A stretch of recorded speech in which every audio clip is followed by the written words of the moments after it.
I actually hope that this is the group that's going to stay for happy hour with me, is what I hope you guys are. But I am happy to be here, and I'm going to ask you to do a favor for me really quick. I want you to go back into your mind that very first time that you thought you were going to be something when you grew up, something in a career, probably around the age of 9, 10, or 11. In fact, I wanted to be a news broadcaster, and my father sent me to news broadcasting camp. I came back and he said, "How do you like it?" And I said, "I hate it." And he said, "Why?" And I said, "I thought you worked 30 minutes a day." And that's not the case. It's not what they do.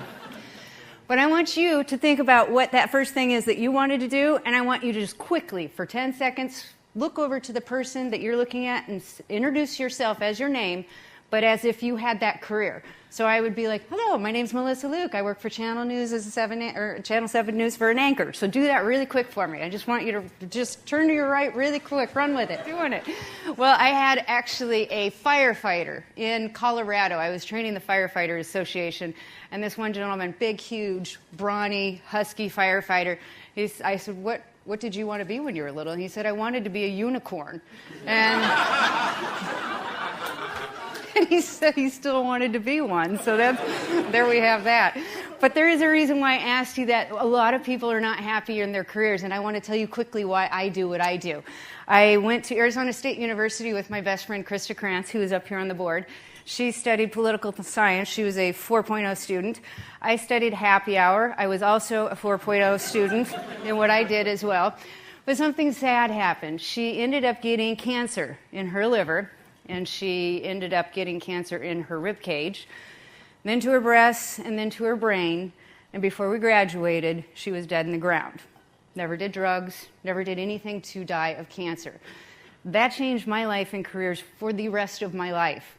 And I said, I am never going to go into a job that I don't like. And I have not. I leave. I am like the millennials. If I don't like my job, I go to the bathroom, I climb out the window, and I don't come back. I really don't. So I started studying careers. I am also a college professor now. Well, actually, I resigned after 13 years. As of last week was my last semester as a professor. But I study careers.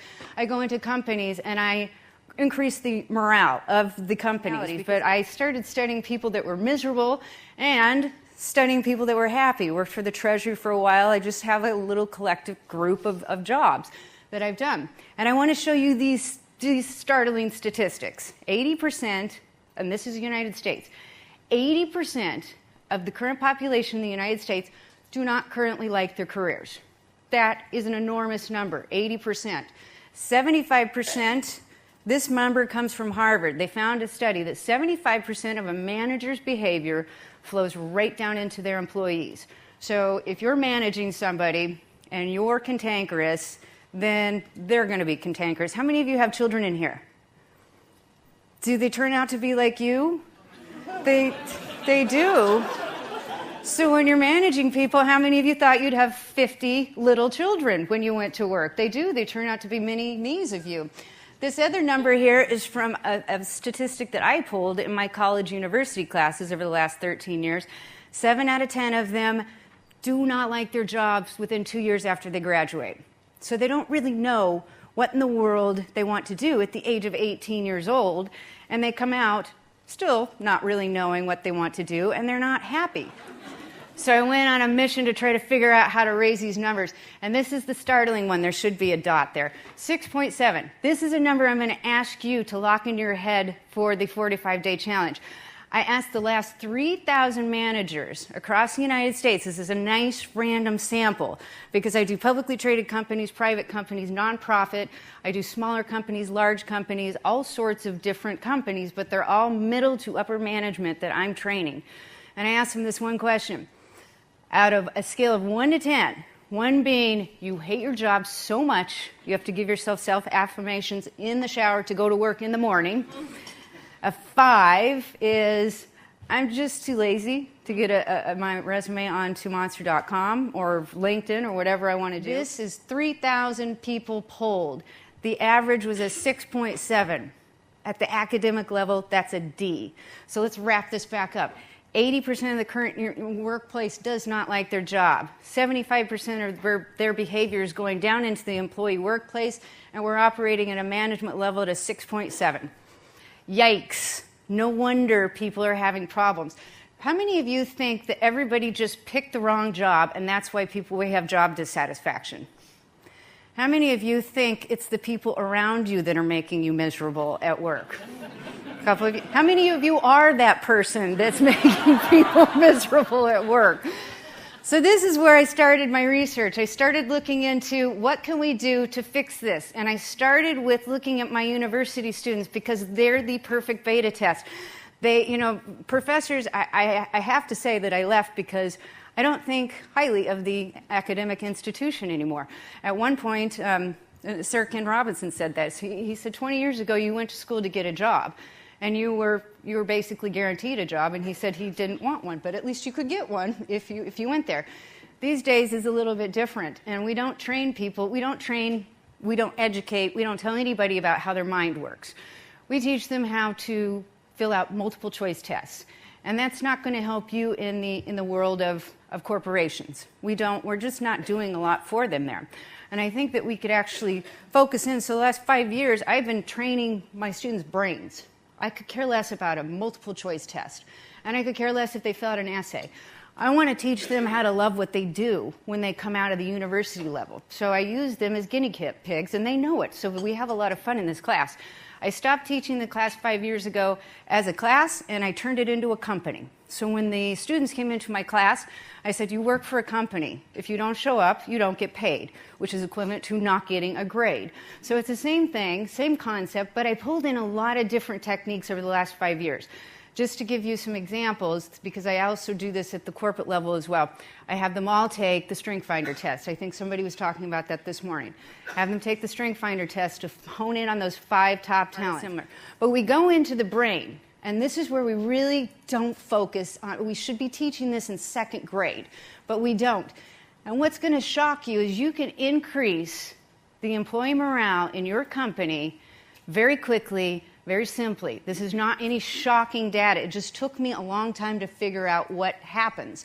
But if you tell people to study themselves, they will pull themselves up. Even higher management will do this. So I want you to look inside of a brain. There are 3 elements that you have to teach people about what happens in their brain. Because typically, we tell people it takes 21 days to create a habit. But no one knows why it takes 21 days to create a habit. So we want to look inside here. What does it really happen? So to build emotion, to build your brain, you have to have 3 components. You have to have the belief that it can happen. So you have to believe that you can build mass in your head by thinking. You have to run it by repetition. And you have to believe the factor that it will happen over the course of a lifetime. So you've got to have that emotion, the belief, and the repetition. Let me tell you how all of you are the way that you are. You have a thought. You start out with a thought in your head. If you have that thought for a little while, you're in a mood. If you're in a mood for 2 or 3 days, you end up having a habit. Maybe 21 days later, now you have this thought that turns into a mood that's now a personality or a habit, and then the next thing, 2 weeks later, it's your personality because you've done it over and over and over again. That's what the inside of your brain looks like. So you have billions of neurological networks. They're like Christmas tree lights that have been ripped off your tree, wrapped up in a ball, and thrown in a box. That's what a neurological network looks like. So you borrowed from different neurological networks, and you created your own network. So what we're going to do is create a network for you before you leave. I'm going to give you the basics. But this is what has worked at the academic level, and this is what has worked in the corporate level as well. Building a muscle in your brain is just like building your muscle in your arm. So if you were to go to the gym and you were to pick up a barbell once and put it down, would you build any muscle mass? No. But if you went into the gym 3 weeks in a row and picked that barbell up every single day, would you build muscle mass? Exactly. Your brain is the same type of tissue. Mass is mass. So if you put this into your brain, if you actually look at yourself, we're going to use you as an example for the 45-day challenge, and I'm going to give you this challenge. If you cannot increase your thought process in 45 days, I will pay you $100. I've never had to pay anyone $100 to this day, and I offer this challenge all over the place. So if you take the challenge and you're serious about it, I will have a discussion with you if you fail. But I know you can do it because you have to put the thought in. And we're going to build something out after you leave that's going to be fun for you. But the repetition is what needs to happen. These neurological networks will not grow, and it will not become your reality unless you use the repetition. So this is what we do at the corporate level. We sit down and we go back to the basics in life, and we fill out something called a YOMO, which I'm going to forward to in a second. We go back to the basics of what makes people happy to build that neurological network. And here's where it gets a little tricky. Most people don't have a mission statement in life. They have a mission statement in their company. So if you tell your people inside your organization to think about themselves for a couple of hours and really sit down and process this out, if they have a mission statement, my mission statement is to always love what I do. So can I work at any company in the world and still be on track with my mission statement as long as I'm happy? Yes. Most people will make a goal in their life. So they'll get to, well, they'll make $275,000 a year. Well, what happens when you hit that goal? You have nowhere else to go. So your mission statement needs to be something far out so you can die, and it's still there. So then we look at the career and the family balance ratio. We have to look at careers. In fact, Christian Christensen is from Harvard University. He had this keynote address with his Harvard University students. He said, 4 of my Rhodes Scholars that I went to school with, he went to Oxford University and he also went to Harvard, he said ended up in prison. One of them being Jeffrey Skilling. We're talking about Enron this morning. He had no intentions on bankrupting the largest corporation in the United States, I'm certain, after going to Harvard, but he did so. And he said, what happens is we don't look at balance. And he said, I come back 20 years later to reunions at Harvard and people are divorced and their children are estranged from them and they don't have good careers. And it's because we don't teach the simple concept of what it should look like in your brain before and after you leave school, or what it should look like even when you go to work every single day. So if you guys build the concept in your head so it works with you, you can take it on to anybody. That's why I'm saying this is so simple. If you could break down what it looks like to be happy, and the reason why it's inside of something called a YOMO, which is your opportunity to matter for others, is because the feeling and the visual has to be trapped into one place. So it doesn't fill out something called a YOMO. Look at that visual for 45 days, at night when you go to sleep, and in the morning when you wake up, and you look at what your perfect career with your family would be balanced like. And I'm going to give you the steps if you are willing to take the challenge, since we don't have time to go through all of the steps. If you're willing to take the challenge, you should email me, and I will send you the 12 steps in detail, the PDF of the college book, which takes about 3 hours to read. If you take the challenge, I think you will all find that you will then be able to teach the same thing to the people in your organizations, and you'll be able to look at college university students and ask them some critical things, because this is the only thing that they said has made them happy inside an organ or in a university class. So with that being said, I want to show you one thing that just launched yesterday. It's a clip, so you don't have to listen to me talk anymore, but I have been asking some critical questions of my university students and the corporate arena as well, to get them to deeply think before they start building their YOMO about the core values of their life.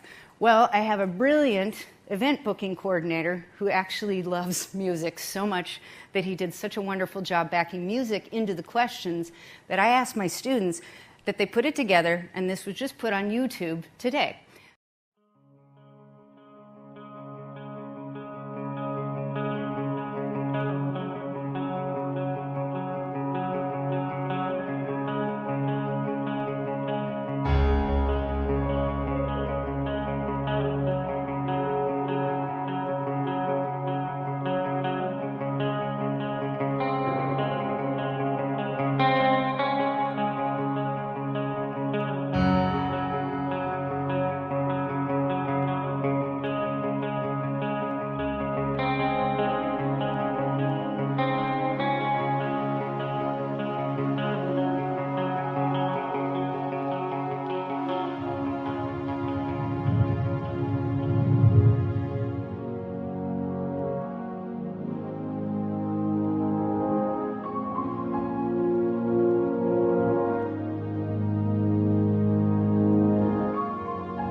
to tell you about when I was testing on all these markets, that charity was the one thing that I found heightened everything in the classroom setting and in the organizational level.